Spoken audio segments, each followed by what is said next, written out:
2025년 발롱도르 시상식이 얼마 남지 않았습니다. 사실 작년에는 로드리와 비니시우스가 막바지까지 경합했고 또 시상식 이후에도 핫한 논쟁이 이어졌었죠. 그런데 이번에는 분위기가 다소 조용합니다. 사실 결과가 좀 뻔한 느낌이긴 하죠. PSG가 챔스 우승을 하면서 사실상 덴벨레 수상도 확정됐다는 게 세간의 평가입니다. 지난 시즌 덴벨레는 33골 13도움을 기록했습니다. 특히 주목해야 할 부분은 챔피언스리그 스탯인데요. 8골 6도움. 사실 숫자만 보면 하피냐 공격 포인트가 더 많습니다.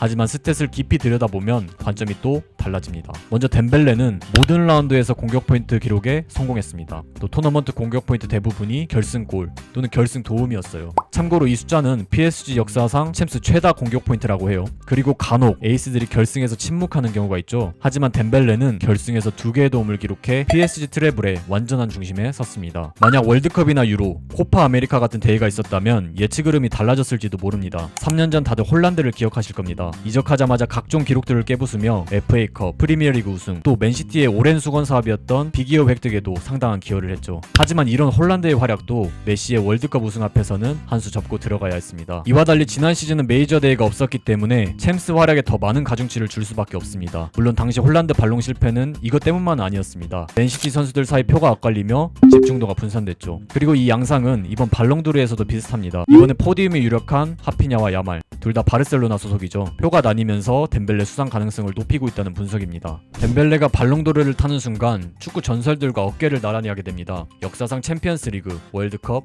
그리고 발롱도르를 모두 석권한 선수는 단 9명 뿐이었습니다. 즉 덴벨레가 10번째 주인공이 되는 셈이죠. 또 이번에는 단순히 챔스만 우승한 게 아니라 트래블이었습니다. 그런데 현재까지 이 세 개를 전부 해낸 선수는 단 한 명, 리오넬 메시 뿐입니다. 이 위대한 기록을 덴벨레가 잇게 될 거라고 누가 상상이나 했었나요? 프랑스도 오랜만에 콧대가 좀 높아질 것 같습니다. 발롱도르 시상식은 프랑스 파리 샤틀레 극장에서 열리죠. 자국 시상식인데 프랑스 선수가 주인공이 된다? 이것만큼 이상적인 풍경은 없을 겁니다. 프랑스가 웃게 될 이유는 또 있습니다. 현재 프랑스는 발롱도르 수상 횟수 2위에 있습니다. 3년 전 벤제마 덕에 공동 1위로 올라섰지만 1년 만에 아르헨티나가 다시 앞서가게 됐죠. 또 수상자 배출 순위에서도 프랑스는 현재 공동 1위에 있는데요. 이번에 단독 1위로 올라설 기회를 잡았습니다. 여러모로 의미가 있는 것이 이번에 PSG 트래블은 프랑스 축구팀으로는 처음이었잖아요. 이런 상징적인 시즌에 개인상 최고봉 발롱까지 가져온다면 정말 완벽한 한 해로 기억될 것 같습니다. 사실 덴벨레 하면 떠오르는 이미지는 먹튀 아니면 유리몸이었습니다. 특히 바르셀로나 시절 결장 기간만 거의 800일에 달했고 무려 141경기를 놓치며 팬들을 분통 터지게 했죠. 심지어 지각과 퇴업 논란까지 발생하면서 태도에서도 최악의 모습을 보였습니다. 아마 모두가 이렇게 생각하지 않았을까요? 이 선수 커리어는 내리막길이다. 하지만 PSG 이적이 신의 한 수가 됐고 특히 음바페의 레알 이적이 그에게 기회를 가져다 줬습니다. 덴벨레의 첫 시즌 성적은 6골 12도움이었는데요. 전반적으로 나쁘다고 볼 수는 없겠지만 고주급을 고려하면 좀 아쉬운 기록이었습니다. 하지만 두 번째 시즌 엔리케 감독 주문을 완벽하게 요리하며 레알로 떠난 음바페를 대체하는데 성공합니다. 여기에 또 팀 성적까지 따라오면서 전혀 기대도 하지 않았던 발롱도르까지 넘보게 됐죠. 최악의 혹평을 받았던 선수가 발롱 유력 후보가 되기까지 최근 발롱 역사에서 이런 극적인 사례가 있었나 하는 생각이 드네요. 물론 아직 결과가 나온 게 아니라서 시기상조라는 생각도 드실 텐데요. 하지만 큰 흐름에서 덴벨레 수상을 맡기는 어려워 보입니다. 자, 이렇게 오늘은 덴벨레 발롱도르 의미에 대해서 알아봤습니다.